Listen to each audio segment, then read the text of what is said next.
pessoal, professor Sérgio Augusto na área para mais uma aula de História. Dessa vez, para a gente estabelecer uma revisão sobre a administração portuguesa aqui no Brasil colônia. Então a gente vai falar hoje especificamente de três pontos chaves desse período colonial aí. São as capitanias hereditárias, o governo geral e as câmaras municipais. Beleza? Antes de abordar cada uma dessas formas de organização colonial aqui no Brasil, é importante destacar e abrir um parêntese aqui da cronologia histórica da nossa história, beleza?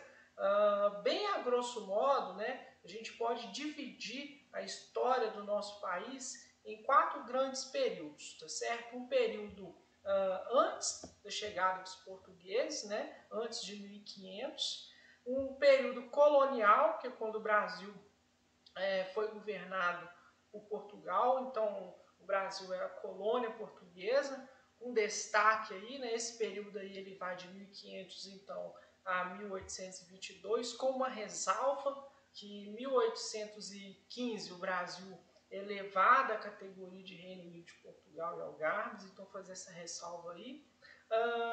Um período imperial, que é um período pós-independência do Brasil. Então, em 1822, o Brasil conquista sua autonomia política e aí a gente começa a ter um governo próprio, autônomo, tá certo? Em 1889, o Brasil, então, deixa de ser um império, então a gente deixa de ter um rei e passa agora a ser um país republicano, com a figura do chefe do executivo sendo o presidente, tá certo? Tem bem a grosso modo aí, essa é o retrospecto da nossa história. Mais especificamente, vamos falar então aqui do período colonial para a gente revisar um pouquinho desse período. Então, o período pré-colonial de 1500, chegada de Pedro Álvares Cabral ao Brasil, a 1530. Então, nesse período, o que a gente pode destacar? Quatro coisas principais. Não houve colonização, portanto, povoamento, beleza? Teve início, nesse período, as primeiras expedições exploradoras e guarda-costas, a exploração do pau-brasil através do escambo, e houve também o primeiro contato entre portugueses e os ameríndios. Igual eu falei, esse período começou aqui em 1500, com a chegada dos portugueses com a esquadra de Pedro Álvares Cabral. Pedro Álvares Cabral está aqui, a título de conhecimento para vocês. Aqui uma imagem que aborda aí a primeira atividade econômica portuguesa adotada aqui no Brasil, que é a exploração do pau-brasil através do escambo, tá certo? E aqui uma imagem clássica que todo livro de história aí tem, que aborda esse momento aí, uma imagem construída da chegada aí dos portugueses ao nosso país, beleza? Vamos falar do período então colonial, que é a segunda fase desse período Brasil-colônia. Então, o período colonial ele começa em 1530 e vai até 1822. O 1530 que data do início da primeira expedição colonizadora. Essa expedição ela teve a liderança de Martim Afonso de Souza. Então, durante o período colonial, teve início a colonização, ou seja, o povoamento, e continuou a exploração, tá certo? Essa exploração foi diversificada, através da mão de obra compulsória escrava indígena, posteriormente a negra africana. Então a gente tem aí a produção do açúcar, as atividades de pecuária, mineração, café, enfim, tabaco, outros produtos aí que movimentaram a nossa economia durante esse período. E o foco da nossa aula vai recair sobre esse quarto item aqui, que é a criação do sistema de administração da colônia. Então esse período começa aqui em 1530 com a primeira expedição colonizadora, liderada por esse cara aqui, que é o Martim Afonso de Souza, tá certo?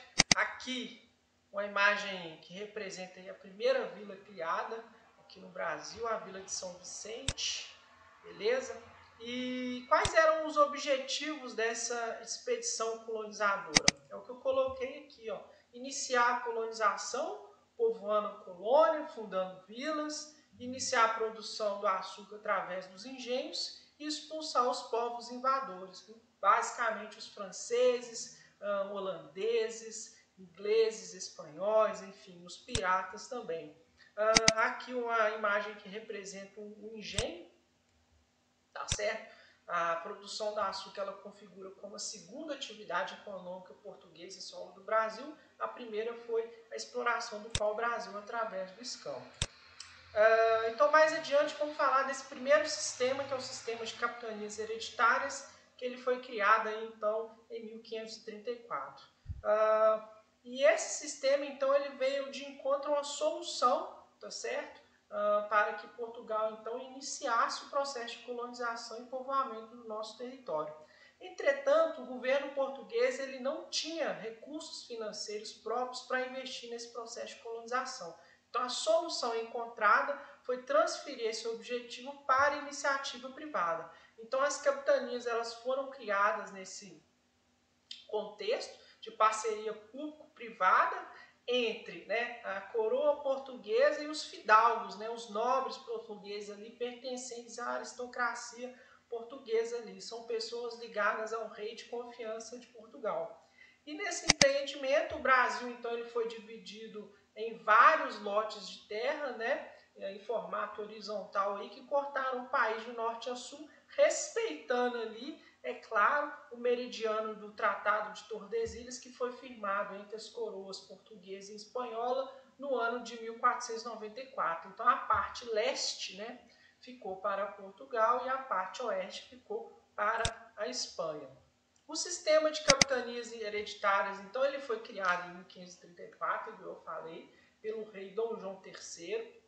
Trata-se, então, do primeiro sistema de administração implementado por Portugal aqui na colônia, que é o nosso país. Ele vai dividir o Brasil em 15 grandes capitanias aí.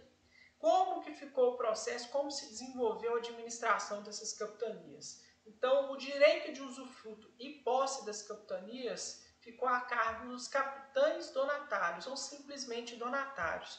Então, o documento que vai oficializar esse direito de posse e usufruto ficou chamado de carta de doação.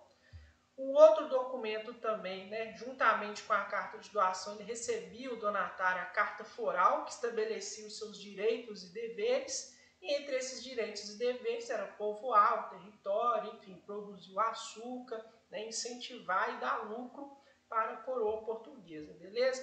E aqui ainda tinha o processo de sesmarias. Então, se essa capitania aí, esse donatário de posse dela, ele visse que essa capitania era muito grande, ele poderia dividir essa capitania com outras pessoas, tá certo? E esse processo chamava sesmarias. Então, as sesmarias tratava-se da divisão dessas capitanias em lotes menores, tá certo? Então, esse foi o primeiro sistema de administração portuguesa no Brasil. O sistema de capitanias hereditárias, de certa maneira, ele foi um fracasso. Por que ele foi um fracasso? De 15 capitanias criadas, somente 2 capitanias tiveram o devido sucesso. Tais capitanias são a de São Vicente, que fica localizada ali em São Paulo, na região hoje, maior parte do estado de São Paulo, e a capitania de Pernambuco. Então, em virtude desse fracasso, houve-se a necessidade de reformular essa administração que a gente vai ver lá na frente, que é o governo geral, a criação do governo geral em 1548. Antes, por que esse sistema de capitanias, então, ele deu certo? O primeiro fator, a falta de recursos, que está condicionada aqui à distância da metrópole, de Portugal com a colônia, o Brasil. E um outro terceiro fator que a gente pode mencionar aí é a questão da resistência indígena, e essa dificuldade, então, de se encontrar uma mão de obra para trabalhar nos engenhos, enfim, produzir o açúcar, estimular o povoamento e o desenvolvimento dessas capitanias. Aqui uma imagem histórica representando essas capitanias aí, o tratado da época. Considerações finais. Embora o sistema de capitanias hereditárias não conseguiu o sucesso desejado, ela acabou que cumpriu esse sistema com 2 objetivos aí portugueses. Quais objetivos são esses? Dar início ao processo de colonização, ou seja, o povoamento efetivo do nosso território brasileiro e, consequentemente, a garantia da posse desse território, já que o Brasil era alvo de constantes invasões de povos estrangeiros. Beleza? Mais adiante, então, a gente vai falar agora do governo geral, que foi um sistema que não veio para substituir o sistema de capitania. O sistema de capitanias ele continua, mas veio como um novo modelo, né, para ajustar essa colonização e administração da colônia aqui por Portugal. Então, o governo geral ele é criado em 1548, em virtude do fracasso do sistema de capitanias hereditárias, e lógico, o objetivo do governo geral era centralizar a administração portuguesa aqui na colônia. E esse governo geral, né, como que ele vai se desenvolver? O governo geral, então, ele é criado em 1548 e ele tem essa organização aqui. É criado um cargo de governador geral, né? Salvador vai passar a ser a capital da nossa colônia. E esse governador geral ele é auxiliado por outras 3 pessoas, que é o provedor-mor, tá certo? O capitão-mor e o ouvidor-mor. O capitão-mor vai ser o responsável por cuidar da defesa, o ouvidor-mor vai ser responsável por cuidar das ações aqui ligadas à justiça e o provedor-mor das finanças. Beleza? Então, abaixo do governo geral é que a gente vai ter o sistema de capitanias, e as capitanias hereditárias reais também, e as câmaras municipais que a gente vai falar mais aqui na frente. Então, voltando, uma charge aqui muito interessante que representa essa mudança, né, essa alteração portuguesa aí com a criação do governo geral, onde fala ali, né, não podemos errar novamente, ou os brasileiros vão acabar falando francês. Projeto governador geral, né? Essa charge está ligada às constantes invasões portuguesas no território brasileiro. Então a coroa portuguesa ela teve que se mobilizar e criar um sistema não para substituir, mas para aperfeiçoar o sistema de capitanias e garantir de fato, né, o desenvolvimento da sua colônia, que era muito importante naquele momento. Considerações finais.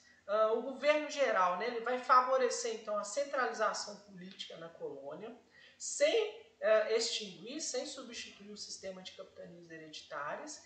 Em 1549, igual eu falei, Salvador vai ser nomeada a capital da nossa colônia.